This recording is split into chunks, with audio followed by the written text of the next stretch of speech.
Welcome back to episode number 39 of Travel Talk. Today's episode is the first day in Australia where it didn't bloody rain, which was always a positive.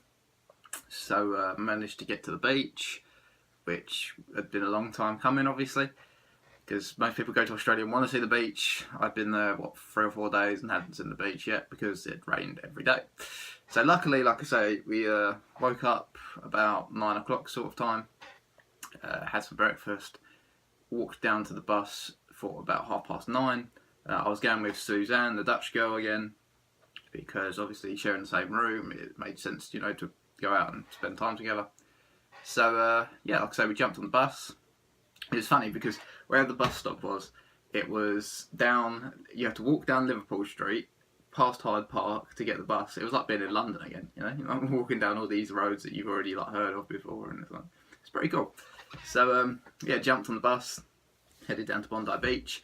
It was a fairly pleasant bus ride. It's a bus ride. At the end of the day, you were driving past some nice houses. It was nice. It was like old Victorian houses that kind of lent itself to the kind of, you could tell it was kind of a British feel of the kind of 1900s sort of time. So that was pretty cool. And got to Bondi Beach for about 10 o'clock. What strikes you as soon as you get to Bondi, even on a cloudy day like it was that day, the sun wasn't out that day, but it wasn't raining, so even on a cloudy day, what strikes you straight away is that the blue of the ocean and the gentle golden sand in front of you and the light sea breeze that accompanies it. And it was a beautiful experience, like the first beach experience of Australia. And it was just, like I said, it'd been a long time coming, and it was like you could kind of just stand there and soak it in a little bit, in Australia, at the beach in Australia. It was pretty incredible, to be fair. We were there. We walked around kind of the main beach part that you first get to for about half an hour before we headed off to get some coffee at a little cafe that was on the side. And basically, Bondi Beach, the beach is kind of the main focal feature, but you can do a long walk around the cliffs and everything, kind of to the right of where Bondi is. So we decided we were going to do that. So it connects all like various beach areas, and it takes you along all these cliffs and underneath all these man-made kind of arches, and you get to see how the water's eroded away at the stone sort of thing. So it's really interesting to do that. And it's kind of there's some beautiful colours of the rocks because of the way the water's hit them over the years. Obviously, it's shined the rock, and it looks it's really fascinating to see how the natural world has kind of done that to that.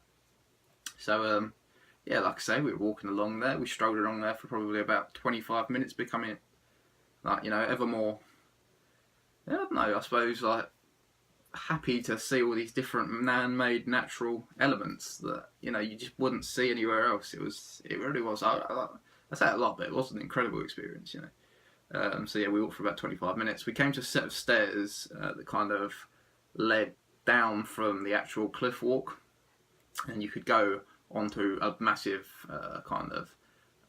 it was kind of a massive stone surrounded by bigger stones, and you could get like photos. You were probably about 3 feet away from the water. You could get beautiful photos of the waves crashing up against the rocks, and you could get some really great landscape photos of the entire area, really. So that was really cool.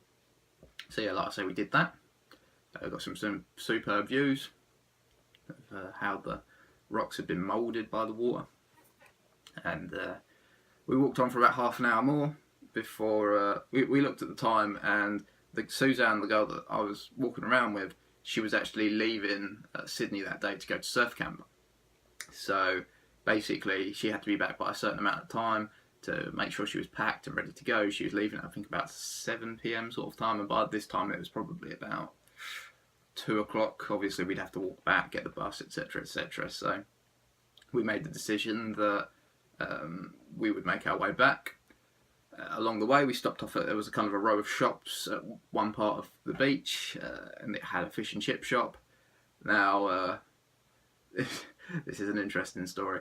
Everyone associates large amounts of food with like America. Obviously, America do supersize everything basically. So everyone obviously assumes that America do the biggest portions of things.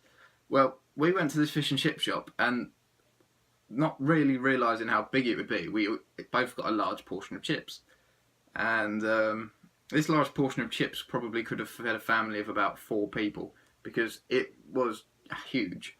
It only cost, I only think it cost about $6 or something, which isn't terrible. It's like £3 sort of money, but yeah, it's just it was mad. They were literally, the portion they came in was probably about that, by about, I don't know, that sort of size. It was in a newspaper, but it must have taken the entire newspaper to cover these chips because they were huge.